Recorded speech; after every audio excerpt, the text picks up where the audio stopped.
لیکن میں یہ دیکھ کر حیران رہ گیا کہ 10 منٹ گزر گئے تھے اور وہ ابھی تک سجدے میں ہی بیٹھی تھی۔ تھوڑی ہی دیر کے بعد مجھے مجبوراً اس کا نام پکارنا پڑا۔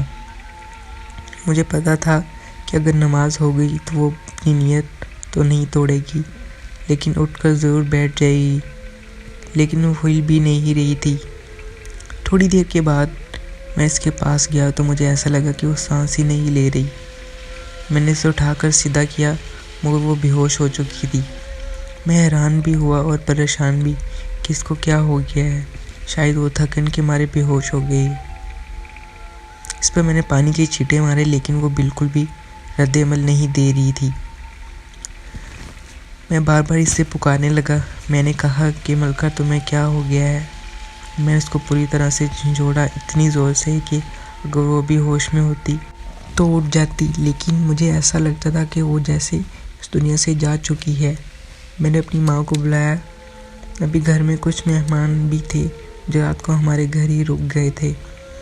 بغیر میرے یہ کہہ کہ کیا ہوا میرے کمرے کی طرف چل پڑے، لیکن جیسے ہی اس کو نظر ان کی دیکھنے پہ پڑی، ان کو امید تھی کہ وہ ٹھیک ہے، لیکن تھوڑی دیر کے بعد جب اس کو جگایا گیا تو وہ نہیں اٹھی تو سب کو پتہ چل گیا کہ دنیا سے جا چکی ہے۔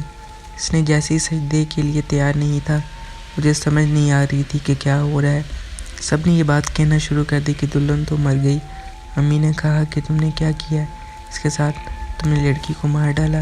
میں نے کہا میں نے کچھ نہیں کیا، میری چاچی مجھ سے ہمیشہ ہی خفا رہتی تھی کیونکہ میں نے ان کی بیٹی کے ساتھ کچھ غلط کیا ہے، تبھی وہ اس دنیا سے چلی گئی ہے۔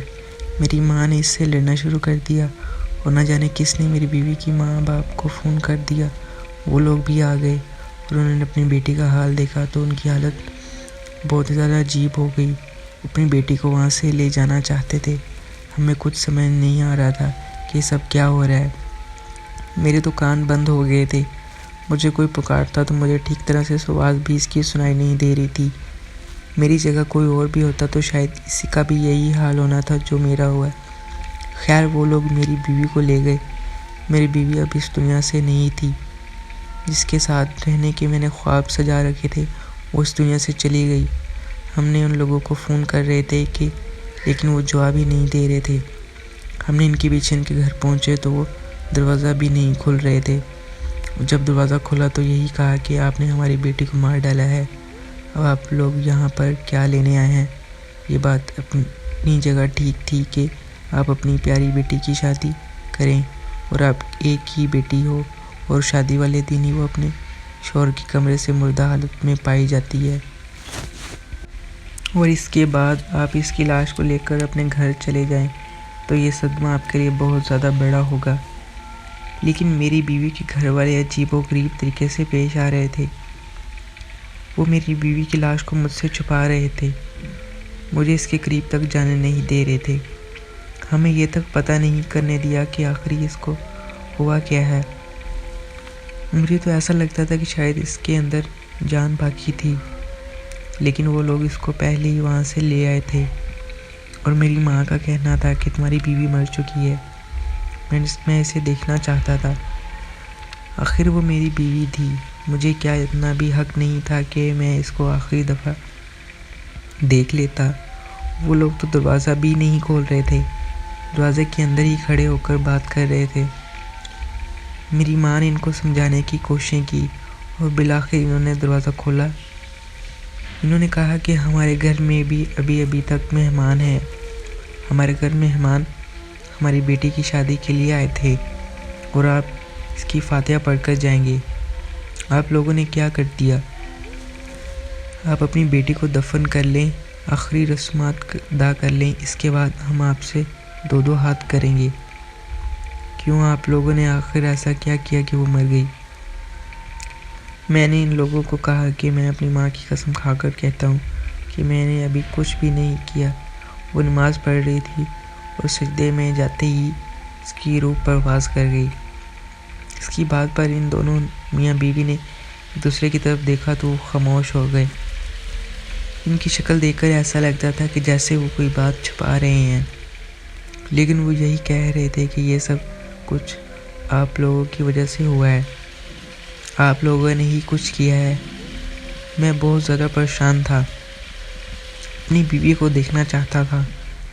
مجھے تو سمجھ نہیں آ رہی تھی کہ میرے ساتھ ایسا کیا ہو گیا ہے۔ انہوں نے کہا کہ اس کی آخری رسومات ہمارے گھر میں ہی ہوں گی، آپ لوگ چاہے تو یہاں پر بیٹھ کر دیکھ سکتے ہیں، لیکن کسی سے کوئی بات نہیں کرنے کی ضرورت نہیں ہے، اور اگر لوگ آپ سے الٹے سیدھے سوال کریں تو آپ چپ چاپ رہیے گا۔ میں اور میرے ماں باپ کی حالت بہت ہی زیادہ عجیب ہو گئی تھی۔ ایسا لگتا تھا کہ ہم نے کوئی بہت بڑا گناہ کر دیا ہے اور ہم مجرموں کی طرح ان کے گھر میں بیٹھے تھے۔ تھوڑی دیر کے بعد وہاں جو لوگ آئے ہوئے تھے ایک دوسرے سے عجیب و غریب باتیں کرنے لگے تھے۔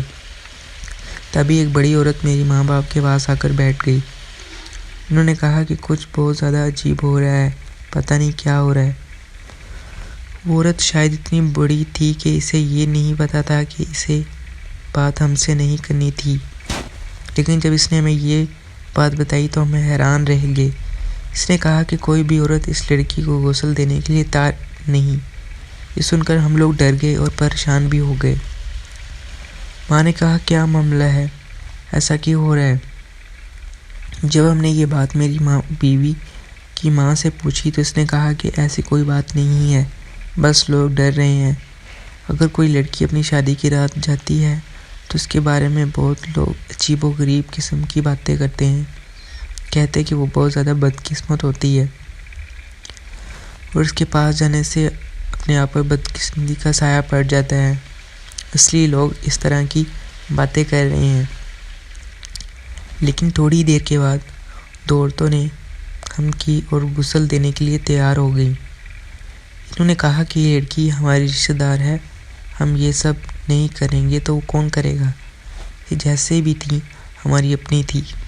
ان کی زبان سے جملہ نکلا تو میں حیران رہ گیا، انہوں نے ایسا کیوں کہا کہ وہ، اور دوسری نے یہ کہنا شروع کر دیا کہ تم لوگ بڑے گناہ گار ہو، چلو یہاں سے چلے جاؤ۔ باقی عورتوں کو بھی وہاں سے جانے کا کہنے لگی۔ باقی لوگ بھی ڈر گئے تھے اور اس میں سے کافی سارے لوگ چلے گئے تھے، ہم گھر کے لوگ ہی رہ گئے تھے۔ میری بیوی کی ماں نے اپنا سر پکڑ لیا اور رونا شروع کر دیا، اور اس کے باپ نے بھی کہا کہ اب تو بتا دو کہ کیا ہوا ہے، خدا کے لیے آخری یہاں پر کیا ہو رہا ہے۔ میری بیوی نے اس دنیا سے چلی گئی ہے، اب ان کے بعد آپ لوگوں کا عجیب سا رویہ اور کوئی اس کو غسل دینے کے لیے تیار نہیں۔ اب جی عورتوں اندر گئی تو ایسے باہر آئیں کہ جیسے انہوں نے کوئی عذاب دیکھ لیا ہو۔ خدا کے لیے مجھے بتاؤ کہ کیا ہوا ہے، نہیں تو یہ سات گناہ ساری زندگی ہمارے سر پر پڑتا رہے گا۔ میرے لیے تو یہی کافی رہے گا کہ میں اسی وقت مر جاؤں۔ میرے لیے تو یہ دکھ بھی بہت بڑی گھڑی تھی کہ میری بیوی میرے ہونے سے پہلے ہی اس دنیا سے چلی گئی۔ میں نے ابھی اسی ٹھیک طرح سے دیکھا بھی نہیں تھا۔ سارے خواب سجا لیے تھے اور اب وہ خواب کبھی پورے نہیں ہوں گے، وہ کبھی واپس نہیں آئے گی۔ بالآخر میری بیوی کے ماں باپ نے اپنی زبان کھولی اور اس نے ہمیں ایسی بات بتائی کہ ہم لوگ حیران رہ گئے۔ اس نے کہا کہ ہم لوگ بہت زیادہ غریب تھے، ہمارے پاس کچھ بھی نہیں تھا، یہاں تک کہ 2 وقت کی روٹی بھی نہیں تھی، لیکن ہماری بیٹی بہت زیادہ خوبصورت اور سمجھدار تھی۔ ایک دن اس پر ایک رئیس آدمی عاشق ہو گیا جو بہت زیادہ امیر تھا، لیکن اس کی شادی ہو چکی تھی اور اس کی بیوی فوت ہو چکی تھی۔ عمر میں ہماری بیٹی سے بہت زیادہ بڑا بھی تھا، لیکن بہت زیادہ امیر تھا۔ وہ ہماری بیٹی سے بہت زیادہ محبت کرتا تھا، اس لیے ہمارے گھر آ کر رشتہ مانگا تو ہم نے انکار کر دیا کہ ہم اپنی بیٹی کی شادی ایسے انسان سے کیوں کرواتے جو ہماری بیٹی سے عمر میں بڑا ہے۔ لیکن اس نے بہت زیادہ منت سماجت کی، پھر بھی ہم نے انکار کر دیا۔ مگر ایک دن ہماری بیٹی نے خود کہا کہ وہ اس آدمی سے شادی کرنا چاہتی ہے کیونکہ وہ بہت زیادہ امیر ہے اور وہ کب تک زندہ رہے گا، جب اس دنیا سے چلا جائے گا تو اس کی ساری دولت ہماری ہو جائے گی۔ اس نے کہا کہ آپ میری شادی اس کے ساتھ کروا دیں، لیکن نکاح کرنے سے پہلے وہ ہمیں قتل کر دے کہ اس کے مرنے کے بعد اس کی ساری دولت میری ہوگی۔ وہ میری بیٹی کی محبت میں اس قدر پاگل تھا کہ وہ یہ سب کچھ مان گیا تھا۔ اس نے کہا کہ اگر میں اس دنیا سے چلا گیا تو سارا کاروبار اور میرا گھر، میری سب گاڑیاں اور جائیداد میری بیوی کے نام ہو جائیں گی۔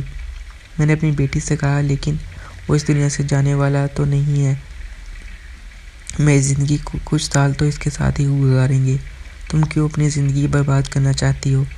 میری بیٹی نے کہا کہ جو میں کر رہی ہوں بالکل ٹھیک کر رہی ہوں، آپ فکر نہ کریں۔ اس آدمی کا نام سیٹھ ریاض تھا، وہ ہماری بیٹی پر عشق میں پاگل تھا۔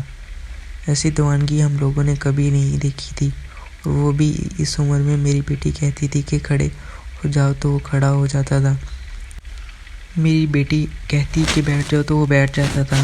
میری بیٹی کے تمام نخرے اٹھاتا اور دولت کو پانی کی طرح بہاتا تھا۔ جس چیز پر میری بیٹی ہاتھ رکھ دیتی اسی وقت اس کے سامنے لا کر لے جاتا تھا۔ میری بیٹی سے بہت زیادہ خوبصورت اس کو مل نہیں سکتی تھی، لیکن شاید اسے میری بیٹی سے محبت ہو گئی تھی۔ اس کی محبت بولتی تھی، وہ ہر بات میں میری بیٹی کا بہت زیادہ خیال رکھتا تھا، اس نے بہت زیادہ خوش رکھا تھا۔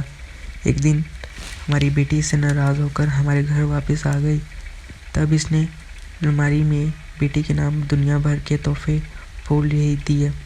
ہم نے اسے بھی اپنا داماد قبول کر لیا تھا، ہم نے تو اس کی لمبی عمر کی دعا کرتے تھے۔